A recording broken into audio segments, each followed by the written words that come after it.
আমানা মাহু ইল্লা কলিল। আল্লাহ বলে, নৌ পয়গম্বর, নৌকার মধ্যে প্রত্যেক প্রাণীর এক জোড়া করে উঠাও। একটা ষাঁড়, একটা গাভী, একটা মুরগ, একটা মুরগি, একটা ছাগল, একটা ছাগি, প্রত্যেক প্রাণীর এক জোড়া করে উঠাও। কেন? নৌকাতে যে সমস্ত প্রাণীগুলো থাকবে আমি আল্লাহ শুধু তাদেরকে বাঁচায় রাখবো, এছাড়া গোটা বিশ্বের সব কিছু বন্যার পানি দিয়ে ধ্বংস করে দেব। যখন সব কিছু ধ্বংস হয়ে যাবে, এই নৌকার প্রাণীগুলো থেকে নতুন করে আমি আল্লাহ আবার প্রত্যেকটা প্রাণীর বংশ বিস্তার করব এই দুনিয়ায়। জোরে বলেন সুবহানাল্লাহ। নূহ আলাইহিস সালাম উঠাইলেন, সব নৌকাতে উঠছে। মুসলমানের সংখ্যা কত জানেন? কেউ বলে মাত্র 80 জন, কোন বর্ণনায় আসছে মাত্র 72 জন, কেউ বলেন মাত্র 10 জন। এরাই মুমিন, এরাই মুসলমান। গোটা বিশ্ব কাফের। সবাই যখন নৌকায় উঠলো, বন্যার পানি চলে আসলো। বন্যার পানিতে কাফেররা হাবুডুবু খাচ্ছে। হঠাৎ করে নৌকা থেকে নূহ আলাইহিস সালাম দেখলেন তার সন্তান কেনান, বেঈমান, সেও পানিতে হাবুডুবু খাচ্ছে। নূহ আলাইহিস সালাম বললেন, আমার সন্তান, ও আমার আদরের সন্তান, কালেমা পড়ে নৌকায় উঠে যাও, কাফেরদের সঙ্গী হয় না। ইয়া বুনাইয়া ওয়াকাম মা'না ওয়ালা তাকুম মা'আল কাফিরিন। আরে আমার সন্তান, কাফেরদের সঙ্গী হয় না, কালেমা পড়ে নৌকায় উঠে যাও, প্রাণে বাঁচতে পারবে। নৌকায় যদি না উঠো, কাফেরদের সঙ্গে তুমি পানিতে ডুবে মারা যাবে। আমার ভাইয়েরা, সুরে শুনে না ধর্মের কথা। নূহ পয়গম্বর সন্তানকে কালেমার দাওয়াত দেয়। কপালের মধ্যে হেদায়েত নাই।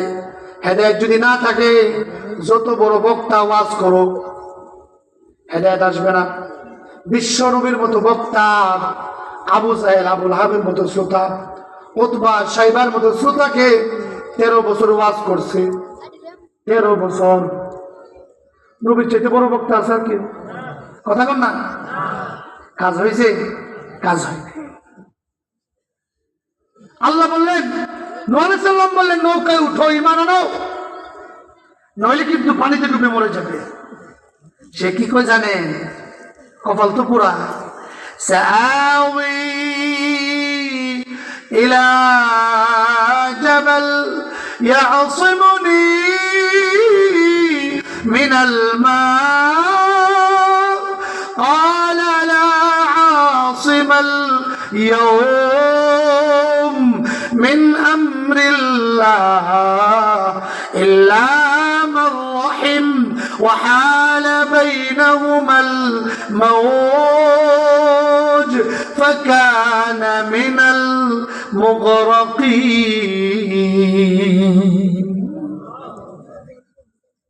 সে বলতেছে, আব্বা, জীবন বাঁচানোর জন্য কালেমা পড়ে নৌকায় উঠতে হবে না, আমি পাহাড়ের উপর উঠে যাব। পাহাড়ে কি আর বন্যার পানি পৌঁছতে পারবে নাকি? আমার ভাইয়েরা, আল্লাহর গজব যখন ধরে ফেলে, বাঁচার কোনো উপায় থাকে না। সব ক্ষমতা নিষ্ক্রিয় হয়ে যায়। আল্লাহ যখন ধরে ফেলে, আর কেউ বাঁচতে পারে না। গণভবন ঘেরাও দিল কাঁটাতার দিয়া, হাই ভোল্টেজের কারেন্ট লাগাইলো আর্মি, মিডিয়া, এরপরে তাদের যে আরো ব্যক্তিগত বাহিনী আছে, সব কিছু একত্রিত করে গোটা দেশ অচল করে নিয়ে ভেবেছিল বেঁচে যাবে। ধরেছেন কে? জোরে বলেন কে? আল্লাহ যখন ধরে, বাঁচার কোনো উপায় থাকে? আরো জোরে বলেন থাকে? এমন ভাবে ধরলো, রান্না করা খাবার টুকুন খেয়ে যেতে পারে নাই। কতক্ষণ ঠিক না বেঁচে? এটা হচ্ছে আল্লাহর ধরা। নূহ আলাইহিস সালাম বলছে, সন্তান আল্লাহ ধরে ফেলাইছে, বাঁচতে পারবে না। বাপ ছেলের কথাবার্তার মাঝখানে হঠাৎ করে একটা ঢেউ আসলো, বিশাল বড় ঢেউ। ঢেউয়ের নিচে বইরা সন্তান চলে গেল পানির নিচে। এই ঢেউ বাপ আর ছেলের মধ্যে একটা দেয়াল সৃষ্টি করলো, অন্তরায় সৃষ্টি করলো। সে যখন পানির তলদেশে, নূহ আলাইহিস সালাম বললেন, আল্লাহ ওয়ানাদা নূহ রাব্বাহু ফাকালা রাব্বি ইন্না ইবনী মিন আহলি ওয়া ইন্না ওয়া'দাকাল হক ওয়া আনতা আহকামুল হাকিমিন। নূহ আলাইহিস সালাম বলেন, আল্লাহ আমার সন্তান, সে কাফের হোক বেঈমান হোক, সে তো আমার সন্তান, আমার কলিজার টুকরা। আমার চোখের সামনে পানির তলদেশে চলে যাচ্ছে, আমার চোখের সামনে মরে যাবে। আমি বাপ হয়ে কেমনে সহ্য করবো? আল্লাহ আল্লাহ তাআলা আমার সন্তানের প্রাণ তুমি ভিক্ষা দাও। আল্লাহ পাক বললেন, ও নূহ, কার ব্যাপারে সুপারিশ করছো? সে হলো বেঈমান। ইন্নাহু আমালুন গায়রু সালিহ। বেঈমান, ঈমান নাই, আমার কাছে 5 পয়সার কোনো দাম নাই। তোমার সন্তান হতে পারে, মনে রেখো, ইন্নাহু লাইসা মিন আহলিক, একজন নবীর পরিবারের সদস্য একজন বেঈমান হতে পারে না। যে ভাই সব, জাহান্নাম থেকে যদি বাঁচতে হয়, নিজের ঈমান, সন্তানের ঈমান লাগবে, তাহলে নিজেও জাহান্নামের আগুন থেকে বাঁচা যাবে, সন্তানদেরকে বাঁচানো যাবে। আজকে আমাদের ঈমান সম্পর্কে অজ্ঞতা আছে যথেষ্ট পরিমাণ। ঈমান কি আমরা বুঝি না। এই যে মাদ্রাসাগুলো, এতিমখানা, নুরানি মাদ্রাসা, এই মাদ্রাসাগুলোতে শিক্ষা দেওয়া হয় ঈমান কাকে বলে। এই মাদ্রাসার ছোট ছোট বাচ্চাদেরকে জিজ্ঞেস করেন ঈমানে মুজমাল কাকে বলে, বলে দিবে। ঈমানে মুফাসসাল কাকে বলে, বলে দিবে। কালিমা তাইয়্যিবা কাকে বলে, বলে দিবে। বহু শিক্ষিত মানুষ সমাজে আছে, কালিমাটুকু শুদ্ধ করে বলতে পারে না।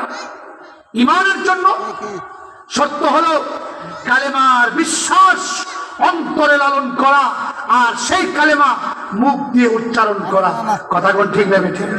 আমাদের ব্রাহ্মণবাড়িয়ার ডিসি, ব্রাহ্মণবাড়িয়ার যিনি বড় হুজুর, ওনার সাথে দেখা করতে আসছে। যত ডিসি এসপি নতুন নিয়োগ হয়, আগে এসে হুজুরের কাছে দোয়া নেয়। হুজুর, ব্রাহ্মণবাড়িয়া তো বাংলাদেশের গুরুত্বপূর্ণ এলাকা। ব্রাহ্মণবাড়িয়া তো সেই এলাকা যেখান থেকে ফতোয়া বিরোধী হাইকোর্টের রায়, হাইকোর্টে যে ফতোয়ার বিরুদ্ধে রায় দিয়েছিল, সেখান থেকে 6 জন শাহাদাতের বদৌলতে আল্লাহ তাআলা দেশের মধ্যে তদানীন্তন সময়ের জালেমদের পতন ঘটিয়েছিলেন। ব্রাহ্মণবাড়িয়া সেই এলাকা যেখান থেকে সর্বপ্রথম বাতিলের বিরুদ্ধে হুঙ্কারের আওয়াজ তোলা হয়। কথা কোন ঠিক না বেঠে? তারা চিন্তা করছে আগে এসে হুজুরের কাছে দোয়া নিতে হইব। তো ডিসি আসলে পুলিশ টুলিশ দিয়া কি একটা অবস্থা হয়। তো পুলিশরা বলতেছে, সঙ্গী সাথী যারা ছিল বলতেছে, হুজুর উনি ব্রাহ্মণবাড়িয়ার ডিসি। তো হুজুরের কথা ছিল কিলার কাট। হুজুর উনি ডিসি হয়েছে, আমার কি হয়েছে, আমি কি করতাম? কথা এইভাবে বলতো, উনি ডিসি হয়েছে, আমার কি হয়েছে? তো হুজুর আপনার সাথে দেখা করতে এসেছে। আপনি ডিসি? জি। কালিমা তওবা করুন। দেখছেন ব্যাপার? হুজুরের কাছে যেই যাইতো একটা না একটা প্রশ্ন করতো, আপনি ডিসি? কালিমা তওবা করুন। ডিসি কি বলছে জানেন? আর এটা শুনলে আশ্চর্য হয়ে যাবে। ডিসি বলতেছে, ইতাহি আমরা জানি। নাউজুবিল্লাহ বলবেন না? আরে সে মুসলমানের সন্তান, অশিক্ষিত নয়। একজন ডিসি তো মূর্খ হতে পারে না, শিক্ষিত, কালেমা জানে না। সন্তানকে কালেমা শেখান নাই, সন্তান আপনার বিরুদ্ধে দাঁড়ায় যাবে। আমার ভাইয়েরা, জাহান্নাম থেকে বাঁচতে হলে আগে ঈমান ঠিক করতে হবে, নিজে ঈমান আনতে হবে। আমার সন্তানের ঈমান আছে কিনা এটা আমাকে চেক করতে হবে, জানতে হবে। আমার সন্তানের এমন কোনো কাজ করে কিনা যার দ্বারা ঈমান চলে যায়, এটাও আমাকে খেয়াল করতে হবে। এরপরে 2 নম্বর কথা হলো, শুধু ঈমান আনলে হবে না, নেক আমল লাগবে। ঈমানের পূর্ণতা আসে নেক আমল নিয়ে।